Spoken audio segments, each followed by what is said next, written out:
Dünyadaki eng baxtli ayol Doktor Oiz Qarni. Aile şan şaraf ve mehr muhabbet xandonidir. Söyümlük hemşirem, zürür yoki muhim ishlar bo'lmasdan oilangizdan ayrilmang. Chunki oila baxt saodatning buluqi. Sizlar o'ylaringlarda turinglar. Qur'ondagi oyatdan. Oilada siz baxt tuyg'usiga cho'misiz. Şan şaraf ve izzat obro'yingizni qo'g'day olasiz. Qimmati yo'q ayol hamisha maqsadsiz bozor aylandi. Uning bar yo'q havisi iqimga moslashishda, moda qo'g'lashishda, magazinlarga berib yangi mahsulotlarni surishti qilishda. Uning iymon, da'vat deganlar bilan xushi yo'q. Bilim elish, tarbiyalanish niyati yo'q. U rahat farog'atga beriladi. Faqat yemak, ichmak, kiyim-kechaklar ko'ngil bo'ladi. Oilangizdan yiroqlashmang. Chunki u saodatlik, bexatar, tinch joy. Kishiga xotirjamlik tuyg'usi beradigan panogoh.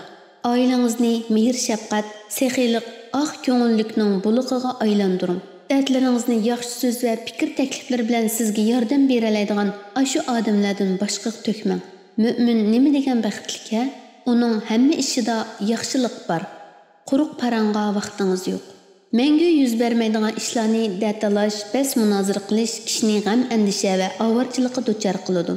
Hech qachon o'xshamagan qarashga yo'l qo'yiladigan masalalarda boshqalarni qoyil qilaman deb avora bo'lmang. Ammo o'z qarshingizni qisqacha bayon qilsangiz bo'ladi. Ochiqlamang yoki boshqalarga besim qilmang. Birovni haddidan ziyoda ayblamang yoki tanqid qilmang. Bunday qilish sizni vahimaga soladi. Boshqalarga yomon ta'sir beradi. Bir xil do'stona, illiq shakl bilan deyishga tegishli gapni dang.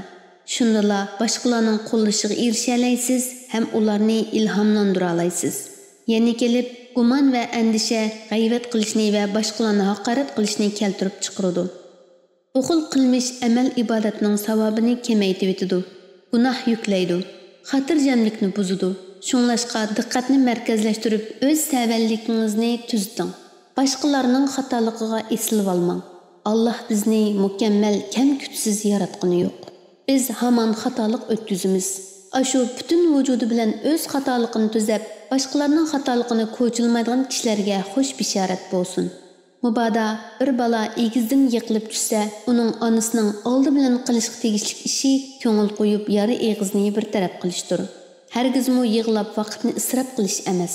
Bilginki, sana tegishli ish sendan o'tib ketmaydi. Ko'nglingiz xursand bo'lsa, butun dunyo sizga quchoq ochadi. Hayotga mehr, muhabbatlik, umidvor pozitsiya bilan muomala qiling. Chunki u Alloh insonga ato qilgan sovg'a. Yegona Xudoning sovg'asini rozimanlik bilan qabul qiling. Nurliq tong shafiqini, kecha jimjitligini, kunduz yorug'ligini bag'ishlang. Shukrona qalb bilan bu suzuk suvni iching. Roziman qalb bilan saf havodan nafaslaning. Qizil gulning xush hidi uchun Allohga madihiya o'qing. Koinotning ajoyibotlari ustida tafakkur qilib, uning ichidan bilim izlang. Kang zamin ato qilgan baxtiyor sovg'atlar, chiroyli kunlar, saf havolar, shodaman chog'lar, illiq quyosh nuri, nafis oy sho'lisidan huzurlaning. Bu iltifotlar sizni Allohga, ulug' Parvardigorga itoat qilishga, tashakkur aytishga, rahimdilligi va sexiyligiga oprin o'qishga rag'batlantirsin. G'am, qayg'u bu ne'matlarni ko'rishga to'salg'ulik qilib, sizni ne'matni bilmaydigan odamga aylantirib qo'ymasin. Yaratquchi va rizq berguchining in'omlarini yodingizda tuting. Uningga texmi yaxshi itoat qilish uchun o'zingizga yordam bering. Ey payg'ambarlar, halol narsalarni yanglar, yaxshi amallarni qilinglar. Men haqiqatan sizlarning qilgan amallaringlarni obdan bilaman. Haqiqiy mardlik ashu hech nimasi yo'q, biroq bir eg'iz yaxshi gapning, bir qatimliq tabassumning qimmatini biladigan kishilarda bo'ladi. Kim Allohdan qo'rqadi ekan, Alloh uningga bir chiqish yo'li beradi. Mutlaq shadxoram odam yo'q. Mubodo siz turmush %100 ko'ngildagidek o'tish kerak deb qarasangiz, eg'ir bir xatolik sodir qilgan bo'lasiz. Bu faqat jannatda bo'ladi. Ammo bu dunyoda baxt bilan xushallik nisbiydir. Siz xohlaganning hammasiga erisha olmaysiz. Hamon bir qism masalalar, kasallar, qiyinchiliklar, ovorchiliklar bo'lib turadi. Shunga ozodichilikda shukr qiling, tarchilikda sabr qiling. Bak g'oyibi bo'lib ketmang. Kesel bo'lmay, mangu sog'lom turishni, namrat bo'lmay, mangu boy bo'lishni, mangu shodaman bo'lib, shodligingizni buzdigan hech ishning yuz bermasligini orzu qilmang. Shundaqla kam kuchsiz savalligi yo'q do'stni ham xiyol qilmang. Bu mangu mumkin emas. Ashu kamchiliklar va savalliklarga qandoq parvo qilmaslikni o'rganib Faqat yaxshi, ortiqchilik taraflarga qarang. Hamon boshqalarga yaxshi gumonda bo'ling. Ularning bexastalik uchun yo'lliq bahona izlang. Ammo esingizda bo'lsin, faqat Allohga topshiring. Chunki odam topshirishga, tayinishga yarmaydi. Shubhisizki, ular sendan Allohdan kelgan hech narsani to'solmaydi. Turmushingizda qisman qorong'uliklar bo'lganlik uchun qadamingizni to'xtatmang. Mayak oldingizda. Siz faqat olg'a ilgirlab uni yursingizla bo'ldi. Kimki Allohdan qo'rqadigan, Alloh uning ishini osonlashtirib beradi. Bilim bag'itisiga marhamat. Baxit saodat yo'llaridan biri dinni tushunishdir. Din o'rganish qanoat tuyg'usi elib keladi va Allohni rozi qiladi.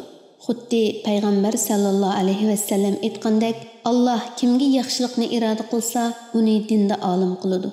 Shunga oson topqili bo'ladigan islomiy bilimlarni oshiradigan kitoblarni ko'p o'qing.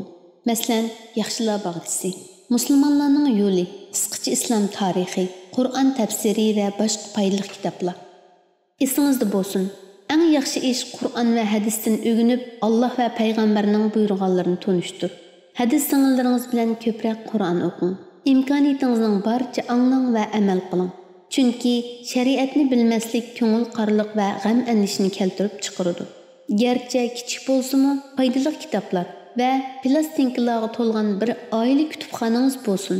Cho'lponlarni qo'g'lishish, mag'zab teatrlarga vaqt isrof qilishdan hazar aylang. Chunki hayotingizdagi har bir daqiqadan hisob elinadi. Sizning ko'p qism vaqtingiz Allohni, hammaga qodir ulug' Xudoni rozi qilishga sarf qilinishi kerak. O'ziga ishonguchining tabassumi bilan eng qiyin ishlar oson bo'ladi.